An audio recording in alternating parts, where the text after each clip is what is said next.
católica de la Biblia, ¿cómo se llama el título? La Interpretación católica de la Biblia. Muy interesante. Ahí se habla de los acercamientos. O sea, uno se acerca al texto desde una problemática determinada. Entonces el texto va a decir cosas. La vez pasada, una persona que tiene una lectura más, vamos a decir, lineal de la Biblia, ¿no? Entonces, las cosas son tal cual como está escrito ahí. No puede ser simbolismo ni nada por el estilo, no, es así. Entonces me dice, ¿usted interpreta la Biblia? Digo, sí, usted también. Porque la lectura literal es una interpretación determinada. Antes de empezar yo a estudiar Biblia como Biblia, o sea, primero la estudié dentro de lo que se estudia Biblia en teología, como una disciplina más, pero después cuando empecé a estudiar Biblia por sí mismo, ¿no? Separado de todo el resto, ahí me fue cambiando el enfoque. El primer enfoque que yo tenía es tratar de tener una interpretación objetiva del texto. Eso es lo que yo me proponía. Después me di cuenta que no se puede tener una interpretación objetiva. Todas las interpretaciones siempre son subjetivas. El que interpreta es una persona que tiene subjetividad. Pero lo que yo tengo que tener en cuenta, ¿cuáles son mis condicionamientos de interpretación? Entonces yo accedo a un texto como varón, blanco, universitario, que almorzó y ya está seguro que va a cenar. Católico, apostólico, romano. Sexagenaria y bueno, un montón de otras cosas. Pero todo eso condiciona mi lectura. O sea, yo lo que dije, hasta sexagenaria, eran todas cosas positivas, como para decir que yo voy a hacer una interpretación desde un estado de satisfacción. O sea, una cosa es cuando, por eso a veces en el viejo mundo no entendían cuando algunos teólogos latinoamericanos hacían ciertas interpretaciones. Porque claro, no es lo mismo hacer desde una universidad alemana una interpretación bíblica que desde un suburbio de nuestras ciudades. ¿Se entiende? Sí, el texto es el mismo, pero la persona que lo lee tiene un condicionamiento distinto. Entonces eso hay que tenerlo en cuenta cuando yo hago una interpretación, y esto tiene que estar reflejado en este estudio. Por eso hay que aclarar quién es el que está escribiendo, no solamente poner el nombre y el apellido, sino poner su situación y para qué va a analizar este texto. ¿De qué le sirve al ser humano ganar el mundo entero si pierde su vida? ¿De qué me sirve a mí conocer toda la Biblia si la Biblia no me aporta nada para mi vida? ¿Se acuerdan del Kempis, la imitación de Cristo? Ese librito, dicen los entendidos que es el libro que más se ha publicado después de los evangelios. Ahora tengo duda, no sé si Yahud o la señora que ve las almas del purgatorio no se habrá publicado más últimamente. Son los libros que más se venden en nuestras librerías católicas. Pero el Kempis, en el capítulo 1, dice: ¿de qué me sirve saber definir la contrición si no la siento? ¿De qué me sirve entender la Trinidad si faltando a la humildad la ofendo?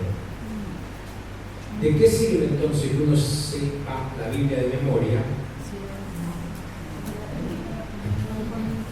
Me han contado esta anécdota de un traductor de la Biblia,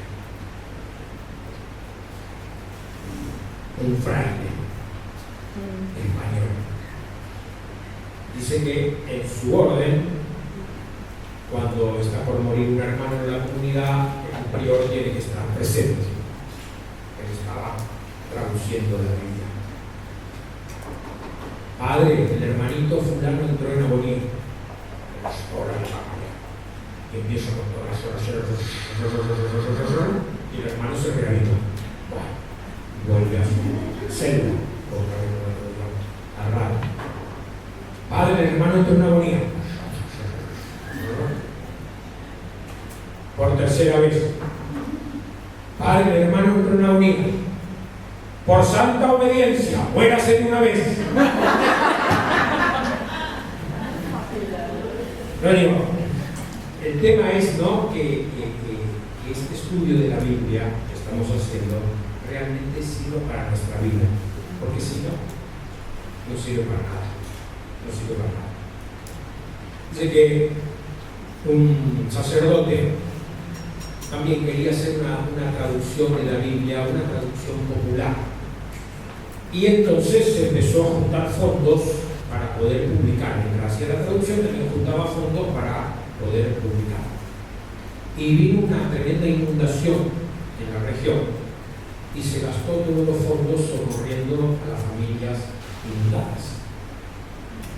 Volvió a juntar fondos y se desató una enfermedad epidémica y se gastó todos esos fondos tratando de paliar esa enfermedad. Y juntó por tercera vez y logró editar su Biblia. Y le llevó un ejemplar de regalo al obispo. El obispo le dijo: muy bueno, pero más me gustaron las primeras dos ediciones. Entonces digo, ¿se entiende? Por eso nosotros a este módulo le hemos llamado Animación Bíblica de la Vida y la Pastoral de la Iglesia. Primero de la vida y después de la pastoral. Si yo no estoy animado bíblicamente, mal puedo animar una pastoral. Pero no vamos a entrar ahora, ¿no? Porque a la media del recreito vamos a tratar de cumplir con el horario. Pero antes quiero hacer, yo soy un purista del uso de las palabras, porque me parece que el uso de la palabra condiciona, según como uno diga las cosas, ¿no? Por ejemplo, hoy el padre Carlos dijo el cuerpo místico de Cristo, ¿no?, refiriéndose a la iglesia. Comúnmente es lo que se dice: cuerpo real, Jesús en la Eucaristía; cuerpo místico de iglesia. San Agustín no usaba mucho esta categoría, pero yo creo, después de haber estudiado bastante San Agustín, que si él las hubiera usado, las hubiera usado al revés. Para Agustín, el cuerpo real de Cristo es la iglesia. Y en todo caso, el cuerpo místico o sacramental es la Eucaristía.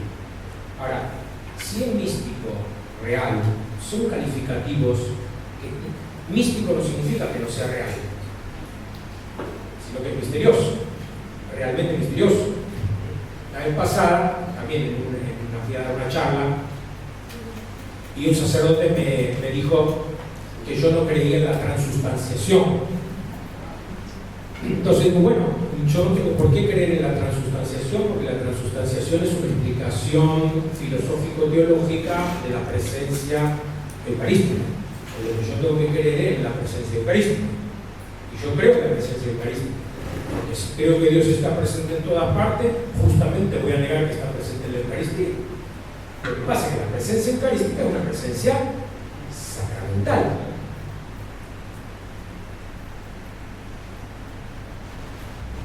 Está alguien dando la comunión y en la fila se mete una mona.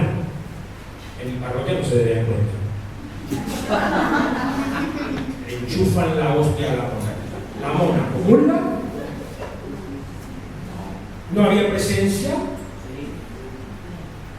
que llegue a ser para nosotros soy el cuerpo de la sangre de Cristo. O sea, me parece que tenemos que repensar muchos conceptos, porque antes muchos de nosotros hemos sido educados en la idea de sujeto-objeto. Hoy es relación, sí. Dice que así pasó en la parroquia pobre, que la rata se comió el Santísimo. Entonces buscaron un gato y le pusieron un lector.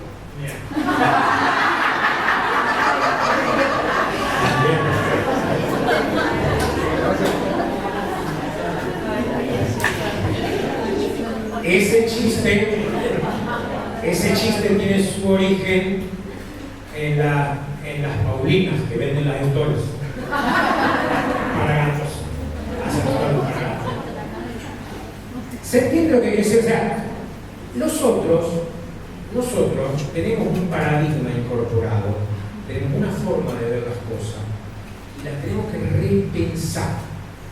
Yo a veces cuando voy en las comunidades del interior, sobre todo, después vuelvo de la transubstanciación, en las comunidades del interior me dicen, es que a nosotros nos han inculcado esto. Este es el problema, tenemos una religión inculcada y eso ya no va más. Nuestra religión es hermosa, nuestros dogmas son preciosos. Claro, bueno, homogeneidad y esas cuestiones, de eso no va a otro momento. Pero vuelvo a la transubstanciación. Entonces, este purita dice, usted no cree, no, vos no crees en la transubstanciación. Y entonces yo, la Sacrosanctum Concilium de Díscero, cuando habla de la presencia de Cristo en la celebración, en la liturgia, la presencia de Cristo en la liturgia, muestra que hay muchas presencias de Cristo en la liturgia, no solamente en la Eucaristía. Por eso, cuando en una comunidad, que a los separados de Nueva Unión no le dan la comunión, me dicen, nosotros no pudimos comulgar. ¿Cómo que no pudimos comulgar? Digo yo, ¿cómo no pudimos comulgar? Es muy difícil no comulgar. No, es que el Padre no nos da la comunión. No les da el sacramento eucarístico. Pero cuando pones la celebración eucarística, te pones de pie, ya empezaste a comulgar. Cuando vos escuchás las lecturas, estás comulgando. O sea, la comunión no es solamente la recepción. Y aparte, digo, cuando se comulga, no es simplemente cuando a mí me dan la hostia. Es toda la comunidad que comulga, no solamente yo. Digo, entonces, ¿cómo tengo que repensar las cosas para que nuestra religión sea salvífica?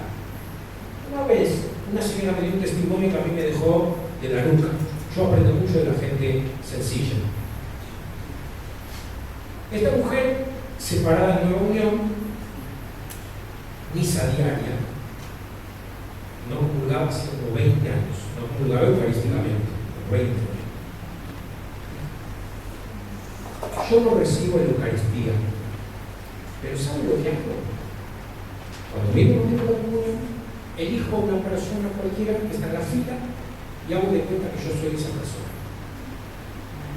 La voy siguiendo. Abro la boca cuando esa persona abre la boca. La acompaño hasta su banco y hago el acción de gracias. Yo, esa persona comulgó o no comulgó. Y el otro que se atragantó de hostias, muere de mucho. Entonces digo, ¿cómo tenemos que cambiar, no es cierto? ¿Cómo tenemos que...? Y esto está clarísimo en la explicación que hace Agustín de la curación del hemorroísmo. Pedro, lógico, no por nada fue el primer papa, ¿no? Lógico. Dice, ¿cómo preguntas quién te toca? Todos están tocando. Y dice Agustín, no es lo mismo rozar a Cristo que tocarlo. No es lo mismo leer la Biblia que las Sagradas Escrituras. El texto es el mismo, pero para leer las Sagradas Escrituras yo tengo que tocarla como sea. Y para terminar, animación bíblica y pastoral bíblica. Que nosotros somos Departamento Nacional de Animación y Pastoral Bíblica. Nos puedo llegar al acuerdo del nombre. ¿Por qué animación y pastoral bíblica? ¿No son lo mismo? No. La animación bíblica es una actividad de todos los miembros de la iglesia. Nadie está exento de ser animador bíblico. Y acá no hay jerarquías. Acá no hay jerarquías. Uno que sabe de Biblia no necesariamente es mejor animador bíblico que uno que no estudió científicamente la Biblia. La animación bíblica estaría dentro de la iglesia. La pastoral bíblica es una pastoral específica que tiene determinadas acciones, así como la Cáritas es una pastoral específica, la pastoral carcelaria es una pastoral específica, la pastoral vocacional, la pastoral de migrante, la pastoral bíblica es una pastoral específica. ¿La pastoral bíblica tiene que ser animada bíblicamente?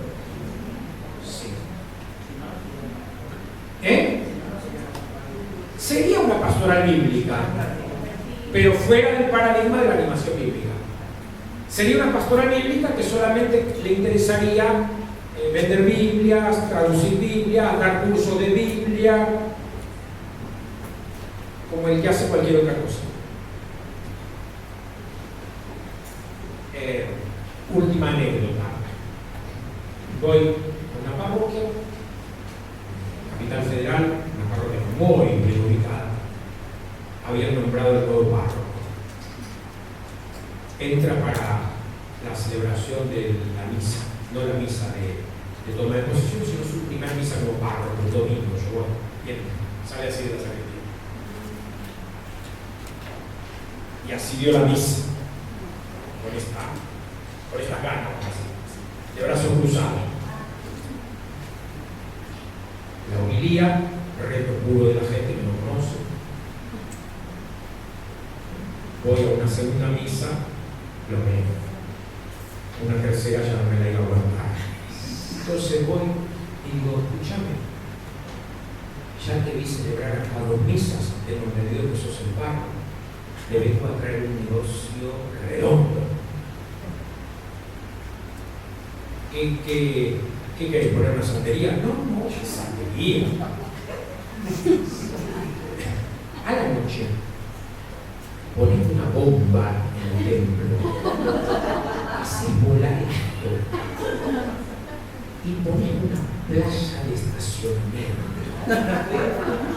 ¿No te imaginas la guita que te entra acá para estacionar autos? Tipo cruzado de brazo.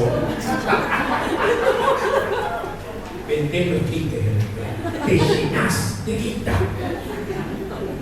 Pero si querés el párroco, hermano, ponetela.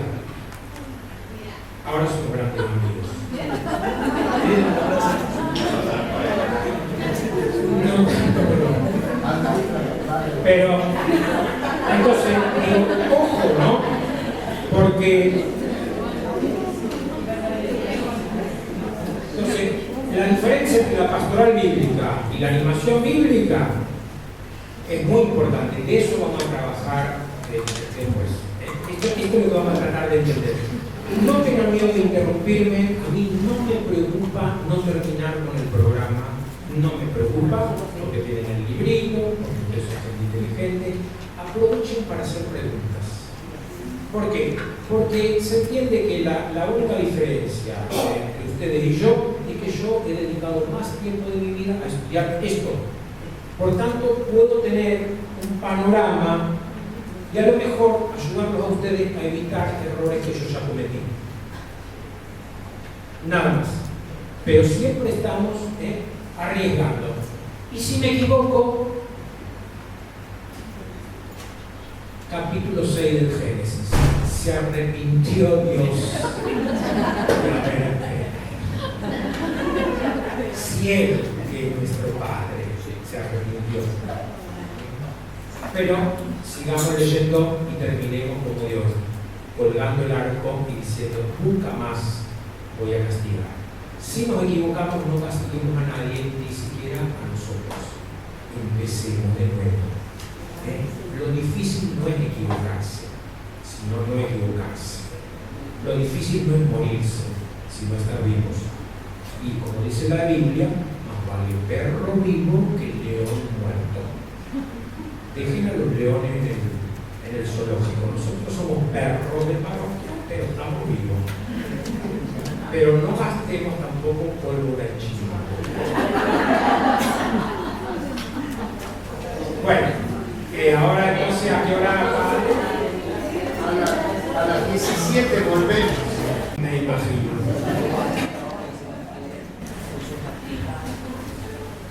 Yo siempre que alguna persona conocida mía tiene hojas en blanco, por lo que estoy viendo, ojo, si alguno tiene hojas en blanco, después me dice y vemos cómo podemos hacer. Porque sí, sé que algunos tienen ese defecto. No tengo que cambiar en Buenos Aires, pero vamos a ver, revísenlo antes. No, si no, ya lo vamos a solucionar. Siempre que va alguien a Roma le pido, reza un credo por mí ante la tumba de Pedro, sobre todo en la parte creo de la Santa Iglesia Católica. Porque bueno, pero una vuelta una religiosa me dice, ay profesor, le voy a pedir un favor. Sí, hermana, ¿qué necesita? No se pase a los protestantes. Digo, hermana, ya conozco todos los defectos de mi iglesia, no voy a empezar a conocer los defectos de otra. Todas las instituciones humanas son defectuosas. La Biblia es defectuosa. Por eso Agustín demoró tanto en su conversión, porque San Agustín era profesor de retórica y los textos bíblicos comparados con la literatura griega le parecían pobres. La Biblia tiene errores de tipo científico. Para la Biblia la Tierra gira, el Sol gira en torno a la Tierra. Entonces, si yo voy a la Biblia a buscar verdades que no sean de salvación, estoy perdiendo el tiempo. Porque lo que tengo que buscar ahí son verdades de salvación, lo demás no. Lo demás a veces es un ropaje. Capítulo 15 de Lucas, lo que comúnmente conocemos como la parábola del hijo pródigo. La mayoría de los especialistas hoy día dicen que todo el relato de las aventuras del hijo pródigo son simplemente una introducción a la crisis, que es cuando viene el hijo mayor. El objeto es ese. Y todo lo demás es una larga introducción para que uno se ponga en situación. ¿Se entiende? Entonces digo, esto es lo que nosotros tenemos que volver a repensar. Y para eso tenemos que tener en cuenta que son los paradigmas. Los paradigmas son sistemas de interpretación. Sistemas de interpretación. Una vuelta, un grupo me invita a que les dé una charla acerca de la familia. Un grupo bastante conservador. Quería que les hablara de la familia. Familia, tradición y propiedad. Ellos me pidieron familia. Y yo siempre acepto las invitaciones porque creo en el Espíritu Santo, que a pesar nuestro actúa. Entonces, bueno, ¿y de qué les hablé? De las familias de los patriarcas, que no le hacían ascuanada. Porque cuando Sara le dice a Abraham, ya que Dios te prometió un hijo, yo soy vieja y estéril, pero tengo una paraguayita, trabaja en la cocina. Abraham, bueno, dijo, si tanto me lo pedís. Los patriarcas no tenían ningún problema. Claro. Ese es el tema cuando dice que Sara se rió cuando le anunciaron que iba a ser madre. Sara se rió. No dice de qué, para mí se rió el viejo. Pero cuando yo les presenté esa situación de familias, dije, bueno, cualquiera de nuestras familias ensambladas de ahora es mucho mejor que la familia del patriarca. Así que dejémonos de insistir con la familia, hablemos de las familias. Esas son las familias. familias. Dios nos quiere en familia, pero ¿cómo va a ser esa familia? Y cada uno hará lo que puede.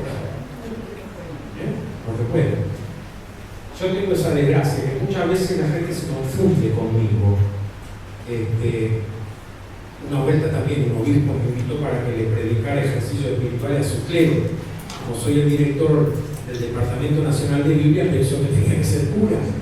Cuando se enteró que era cura, 15 días antes de los ejercicios, me lo encuentro y le digo, voy a ir a dar ejercicio a su clero. Sí, padre, ya está todo preparado, está todo listo, padre, venga tranquilo. ¿Se acuerda que yo no soy sacerdote? ¿Cómo que no es sacerdote? Bueno, digo, podemos cambiar, ¿no? O sea, estará arrepentido de no haber cambiado. Tenía 15 días, podía cambiar. Bueno, pero también eso dio sus frutos. Digo, Dios va escribiendo de ellos la memoria torcida. Y eso es lo que muestra la Biblia.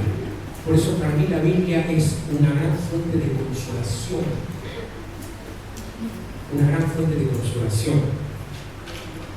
Si nuestro padre en la fe era un viejo mentiroso, que cuando se dio cuenta que el faraón la miraba con, no se sabe ya si el faraón estaba medio ciego, pero la miraba de reojo a Sara, dice, vos si te pregunta quién soy, decide que soy tu hermano. Ese es mi padre en la fe. Pedro que lo negó 3 veces. Lo otro que se fueron todos corriendo, etcétera, etcétera, etcétera. Entonces yo me siento consolado. Yo puedo entrar tranquilamente en la Biblia, yo podría ser personaje de la Biblia tranquilamente, porque Dios obra en nuestra situación de límite, de pecado, de fragilidad.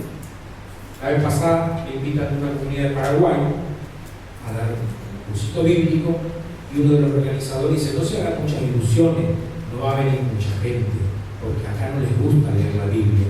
¿Y por qué no les gusta leer la Biblia? Y porque son pecadores. Y porque si la Biblia está llena de pecadores, el problema es encontrar un justo, y cuando lo encuentran lo matan. La Biblia está llena de pecadores. Y Dios actúa. Qué interesante.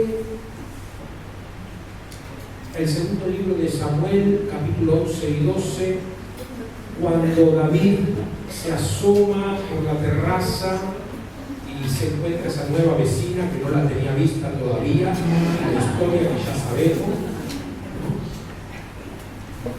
Salomón va a ser hijo de esa pareja.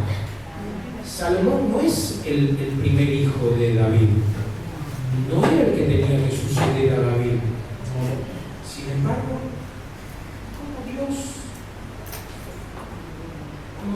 como si esa lucha entre Jacob y Dios, ¿no? Que Jacob sale rengo, se multiplicara continuamente en la Biblia. ¿Vos te crees que te vas a enfermar a mí? Vas a ver quién sale rengo de esta, dice Dios. Y él sigue escribiendo su plan de salvación. Tanto en esto hemos conocido el amor de Dios, en que envió a su Hijo, no para juzgar al mundo, sino para salvar. Me voy de la Biblia. Les cuento una historia de Buda, porque hay otros iluminados en la historia, no solamente Jesucristo. Dice que Buda muere, va al paraíso y lo salen a recibir todos los bienaventurados. Bienvenido, le dicen. Hace siglos que te estábamos esperando. Y Buda asoma la cabeza. Dice, ¿ya están todos? No, dice, todavía hay gente en la tierra. Entonces se vuelve a encarnar. Si no se salvan todos, yo no me salvo. Por eso Lucas, que tiene metido adentro esta idea de la salvación a toda costa, entre las últimas palabras de Jesús, que porque Padre, perdónalos, no saben lo que hacen. Judas del amigo Hugo, así que cuando él sea profesor les hablará de Judas seguramente. Crearán una materia que va a ser Judas y su familia. Lucas, que es mi especialidad. Lucas se la pasa todo su evangelio hablando mal de los ricos. Mateo dice, felices los pobres de espíritu. Lucas dice, felices los pobres. Punto. Hay pobres y ricos. Y ricos son lo peor de lo peor para Lucas. ¿Qué es lo último que hace Jesús antes de entrar a Jerusalén? En la ciudad de Jericó se encuentra con Zaqueo. Zaqueo baja pronto. Edei, es necesario, es imprescindible, no es tengo ganas. Edei, es necesario que hoy vaya a tu casa. Nosotros comúnmente interpretamos ese texto como la conversión de Zaqueo. Y aprovechando nuestra talia, le digo como le pongo yo. Yo digo la conversión de Jesús. Jesús tiene también todo un proceso de conversión, porque conversión no es pasar del mal al bien, conversión es pasar del bien a un bien mayor, una visión más clara de Dios. Zaqueo era mal visto por todo el mundo. ¿Por qué? Porque era un publicano muy rico. ¿Qué dice Zaqueo cuando Jesús llega a su casa? ¿Qué dice? Doy, griego, doy, presente, doy la mitad de mis bienes a los pobres. Y didomi, presente, retribuyo 4 veces más si alguien le hice una injusticia. Presente. Mi discusión con el padre Rivas es que él dice que es un presente puntual, de ahora en adelante, desde este mismo momento en adelante.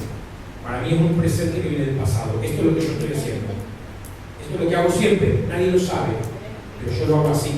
Alguien tiene que hacer el trabajo sucio de recaudador de impuestos. Lo hago yo, pero trato de ser lo menos injusto posible. Entonces todo el mundo hablaba mal de Zaqueo, pero Jesús descubre que en Zaqueo hay justicia. Por eso dice, hoy he llegado a la salvación de esta casa. No porque Zaqueo se convirtió, sino porque Jesús, que es la salvación, llegó. ¿Y qué dice el texto? Todos murmuraban de Jesús. ¿Qué significa todos? Antes. ¿Qué es todos? La bienaventurada Virgen María. A lo mejor ese día no estaba ahí. Pero si es todos, o sea, los discípulos, las discípulas que Lucas, desde Lucas 8, vienen acompañando a Jesús y que los siguen hasta la cruz. Todos dicen Lucas.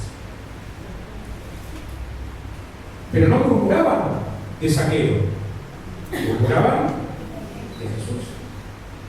Yo digo, ¿cómo también nosotros muchas veces podemos murmurar de Jesús, aunque estemos arrodillados en el Santísimo Sacramento?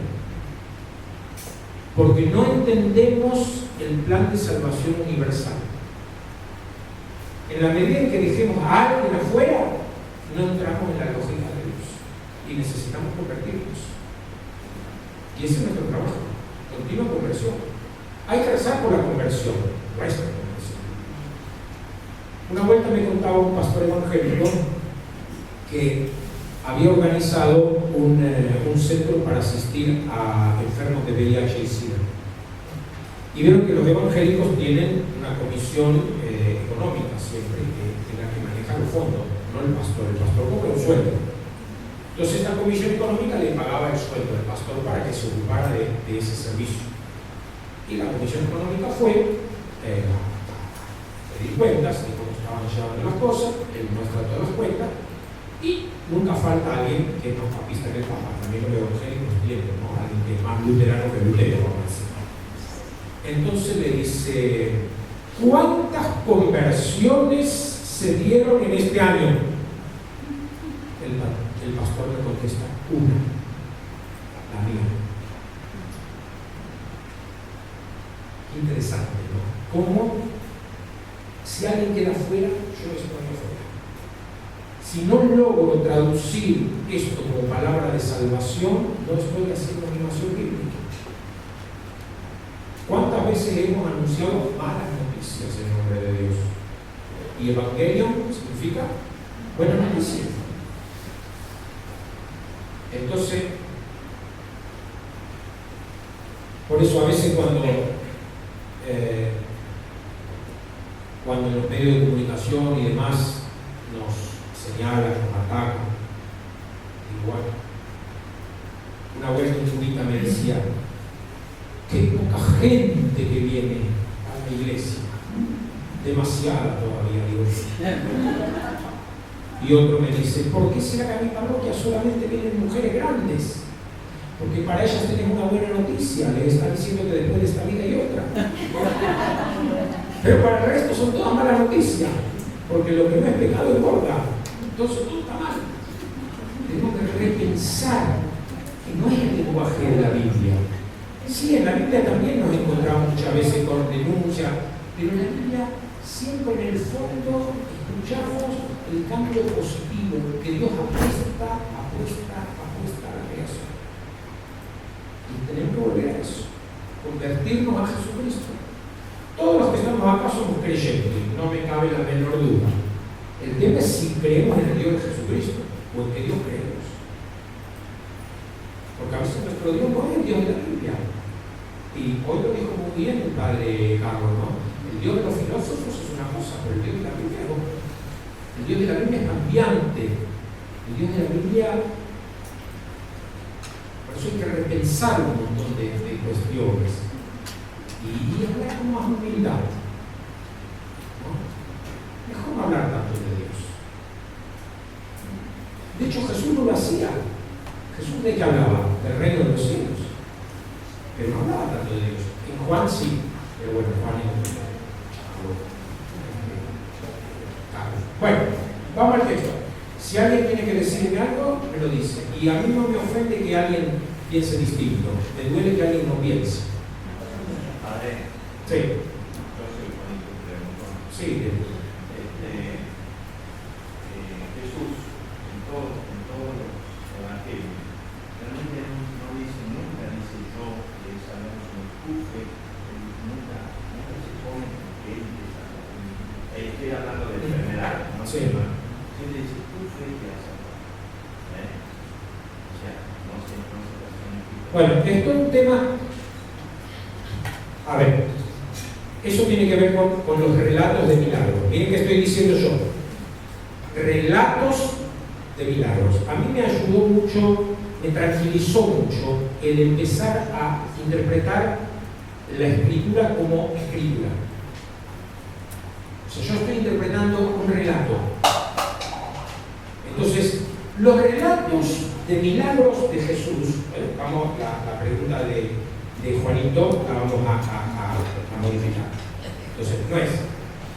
En los relatos de milagro de Jesús, se pone muchas veces el labio de Jesús, que es un personaje del relato, porque estoy analizando un relato. ¿Se entiende la diferencia? Se pone en el personaje Jesús este dicho: tu fe te ha salvado. ¿Cuál es la intención del autor material del relato? Suscitar o mantener la fe. Por tanto, ¿se entiende? O sea, el relator tiene una intención que hoy podríamos llamar política.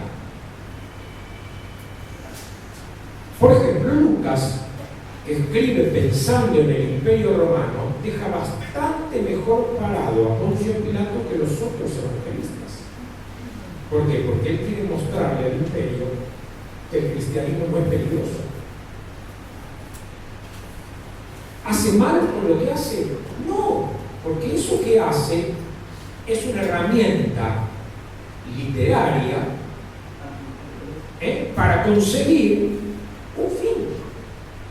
No está mintiendo, simplemente está presentando la realidad.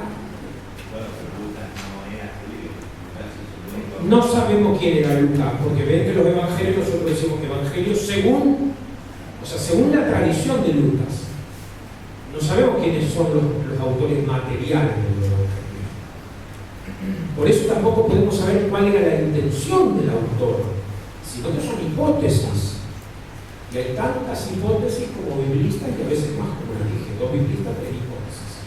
Es muy difícil, porque cada uno se agarra de una cuestión, y también el que interpreta tiene su interés.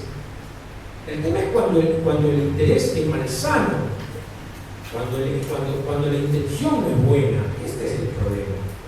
Pero después uno va arriesgando, y por eso los biblistas nos asociamos, tenemos nuestro grupo en donde discutimos nuestras teorías y demás, y no siempre nos ponemos de acuerdo, y no hay problema. ¿Cuál es el problema? Sí. Un disenso académico. A ver. Yo creo que hay un sustrato en eso de la racionalidad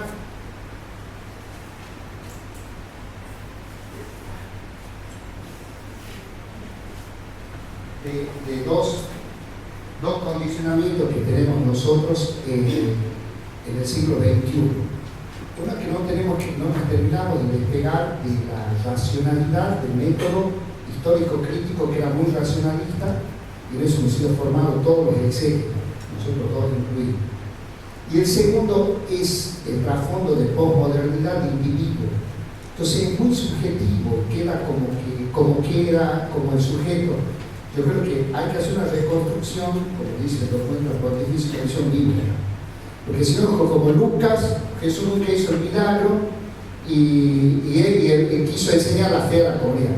No, o sea, lo que hoy por hoy se ha rescatado es todo el trasfondo de la tradición.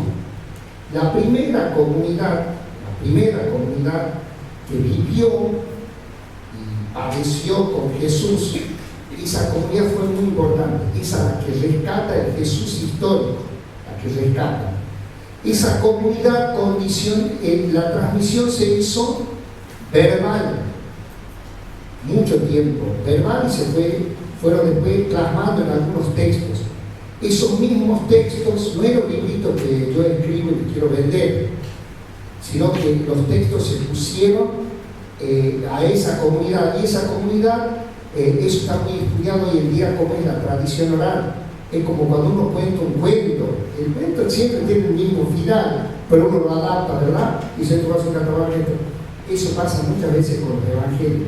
Pero la adaptación es fiel, porque la tradición oral también tiene normas, tiene reglas de cómo se transmite. Uno no puede cambiar un cuento así, no ese no es el cuento de Negro Álvaro, del oficial Gordillo, de quien sea, ¿verdad? O sea, todos los recreamos al cuento, pero tiene ese sustrato. Los evangelios, no hay que olvidarse eso, la Biblia es fruto de una comunidad, la misma comunidad censuraba si había cosas fuera de lugar. Y la comunidad pidió que sea fiel a Jesús. Ahora, según también dónde estaba parada la comunidad, como dice Gerardo, exageró más una cosa u otra. Si estaba parada en Roma, no se podía hablar del imperio. Si estaba parada ya en el otro extremo, otra cosa. ¿Me explico? O sea, pero es la comunidad, la que está detrás de ese texto, de esta producción, es una comunidad. Yo les ponía el ejemplo del libro de la Virgen del Valle. Sí, uno puede escribir todo, pero hasta cierto punto es intocable ciertas cosas. Después hay perspectiva, pero la comunidad. Pasa el texto sobrevive, como dice Gerardo, sobrevive, un texto va más allá de lo que uno, es como cuando se nos escapa en su WhatsApp, ¿verdad? O la foto de Facebook, ¿a dónde venía a parar? Uno ni sabe dónde vaya a parar, ¿verdad? Bueno, entonces, el texto cobra una vida. En ese tiempo tenía una vida más limitada, que era el imperio. Pero curiosamente, estaba muy pronto, por ejemplo, el Evangelio de Juan ya estaba en Egipto, en el 125, se encuentra un papiro. ¿Y cómo llegó ya ahí? O sea, que es importante para la comunidad, y detrás tenía una apóstol. Y la que recibe es la comunidad. Entonces, en los intérpretes de la Biblia, el exégeta cumple un rol. El pueblo de Dios tiene una sensibilidad y el magisterio como que equilibra eso. Entonces, ¿por qué digo? Porque no es que los textos, los sentidos son muy distintos, tienen muchos sentidos. Voy a poner un ejemplo. Capítulo 24 de Lucas, versículo 13 al 25. El texto es una catequesis que tiene detrás, o sea, la insistencia en la palabra y en la Eucaristía, y en la comunidad y en la primacía de Pedro. Lo usan los últimos documentos de la Iglesia, todos usan ese texto. No varía ese gran sentido, varían los detalles. Entonces no es que va a quedar así tan librado el texto, porque si Dios a cada uno tuviese que decir algo tan distinto, Dios es también sacarse en la posmodernidad, que es un trasfondo que nosotros tenemos. Dios, es la comunidad. Entonces la comunidad también tiene sus recursos para regularse en un mensaje. Por ejemplo, el relato de los milagros. Al principio usted lee Marcos, y Marcos tiene todo narración de hechos, casi no tiene discurso. Mateo tiene discurso, y Juan discursos más largos, pero eran maduraciones sobre el mismo hecho. La multiplicación de los panes, la curación de un tullido. Fíjense que el hecho es ese. Ahora, varía en perspectiva, pero yo no puedo decir, si por un solo mundo no, pero puede ser que tal cosa, o qué sé yo, las bodas de Caná. El texto lo estudia, y se lo estudia cada vez más para entenderlo. Es un texto cristocéntrico, es Jesucristo el centro. En segundo lugar, va obviamente la participación de la Virgen. En tercer lugar, si uno quiere, la comunidad, la iglesia, o todo va junto. Pero yo no puedo sacarlo del contexto y quedarme en el detalle de que eso quería que tomemos vino. ¿Me explico? Por eso hay 600 litros. Entonces, no es tan relativo, tampoco es tan absoluto. Por eso la comisión bíblica ha madurado. La comisión bíblica no es magisterio, sino una comisión de estudiosos que dialogan, discuten, como dice, pero yo insistiré en esto, no es tan individual, tan subjetivo. Habría que darle más, es lo que hacemos nosotros, la comunidad. Nosotros por ahí podemos decir algo, ustedes tienen una alarma. Una cosa es el sensu fide, lo que Dios nos da al pueblo sencillo, ¿no? Y otra cosa es la escrupulosidad de nuestra fe. Por eso un parámetro importante siempre también es el pueblo, ¿no?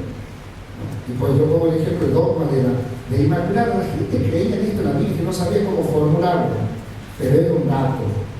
Y al que le decía lo contrario, como en España, ¿qué hace la gente pobre? No le vendía el trigo a los frailes que no creían, un modo de castigar. ¿Cómo hace nuestra gente cuando uno es un predicador muy original, por lo menos en Catamarca hacen así? Si uno se hace el artista así con la palabra, ¿qué hace la gente? No va a misa, le hace vacío. O sea, no es que sea caprichosa la gente, también del otro lado hay que revisar, ¿verdad? Que hay, porque en eso a veces los que estamos de un lado somos maltratadores de la fe, como cuando se nos ocurre sacar todas las imágenes porque Jesucristo es el centro de la Eucaristía. No, primero mire que hay detrás, porque ese santito, tampoco es que San Expedito ocupe el lugar de Jesucristo.